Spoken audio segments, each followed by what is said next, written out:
ठीक है आ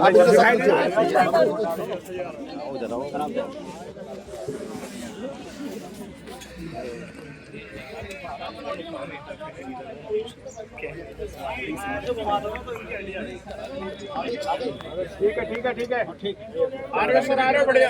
ये माइक को क्यों हटा दिए? ठीक है रेडी। दादा पीछे करो थोड़ा।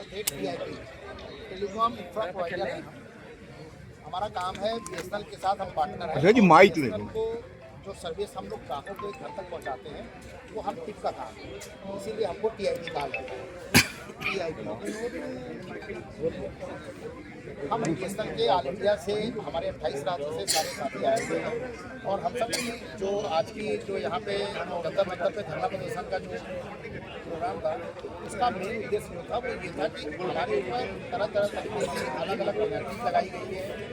SLA है, इंफ्राचार्ज है, LC सर्किट्स पे है, उस सब के विरोध में देश के 28 राज्यों से सभी साथी यहाँ आए हैं, मौजूद हैं और हम सब ने एक स्वर में ये बात कही है कि हमारे ऊपर जो गलत नीतियाँ लगाई गई हैं, जो पेनल्टीज लगाई गई हैं वो पेनल्टीज बिल्कुल न लगाई हैं। पेनल्टीज लगाने का तरीका गलत है, आपका सिस्टम गलत है। कृपया आप उस सिस्टम को मेंटेन करें, सही करें और अगर जो पेनल्टीज वाकई में गलत है आप उसको लगाइए, हम उसका स्वागत भी करते हैं।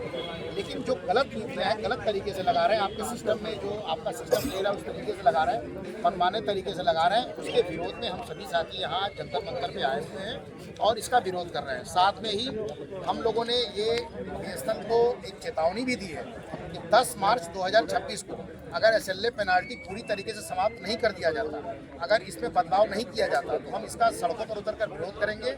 और उसके पहले हम एक बार फिर से कॉर्पोरेट ऑफिस और लगातार हमारी 31 मीटिंग हो चुकी है कॉर्पोरेट ऑफिस में संचार मंत्री से, हम सब लगातार मिल रहे हैं इस मुद्दे पर कि इस तरीके की कोई पेनाल्टी हमारे ऊपर न थोपी जाए। लेकिन उसके बावजूद भी तरह तरह की पेनाल्टी आ रही है। तो 10 मार्च की डेट आज निर्धारित कर दी गई है, अगर इस पेनाल्टी में संशोधन नहीं किया गया, इसको समाप्त नहीं किया गया तो हम सड़क पर उतरेंगे। और उसके पहले हम सभी देश के जितने भी टिप हैं उन सब ने ये निर्णय लिया है कि अगर इस पर रोक नहीं लगाई गई तो उसके पहले भी हम लोग 2 घंटे के लिए पूरे हिंदुस्तान में बीएसएनएल की तरफ से ब्लैकआउट करेंगे, सारी सर्विसेज को बंद करेंगे। लेकिन साथ में हमारा ये भी कहना है, हम ऐसी सर्विसेज को बंद करने से कतराते हैं। हम नहीं चाहते कि उसमें उपभोक्ताओं का किसी प्रकार का कोई नुकसान हो, हम चाहते हैं कि हमारी बातचीत से ही सारे मामले हल हो जाए, हमें ये कदम न उठाना। DOT आपकी सपोर्ट में है, डिपार्टमेंट ऑफ टेलीकम्युनिकेशन?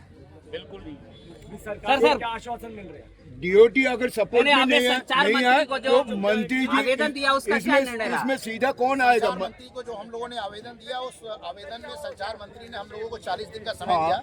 40 दिन के बाद आपकी समस्याओं का समाधान हो जाएगा। लेकिन काफी टाइम हो गया, मुझे लगता है 4 से 5 महीने हो गए, 6 महीने हो गए, उस पर कोई कार्रवाई नहीं। तो इस चीज के लिए कोई पैनल तैयार किया है आप लोगों ने डिस्कस करने के लिए? बिल्कुल, हमारा पैनल है, हमारे संगठन के बोर्ड मेंबर्स हैं जो लगातार महीने में 2 बार दिल्ली आ रहे हैं, कॉर्पोरेट ऑफिस में संबंध कर रहे हैं।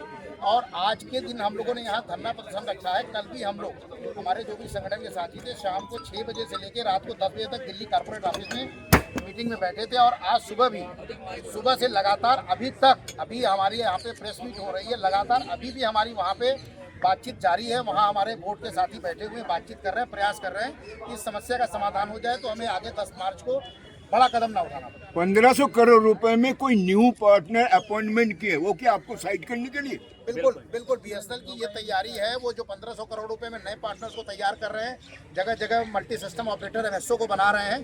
तो ये पॉलिसी है कि इन सबको किनारे करके एक प्राइवेट कंपनी को हाथ में, अडानी अंबानी के हाथ में बीएसएनएल को दे दें।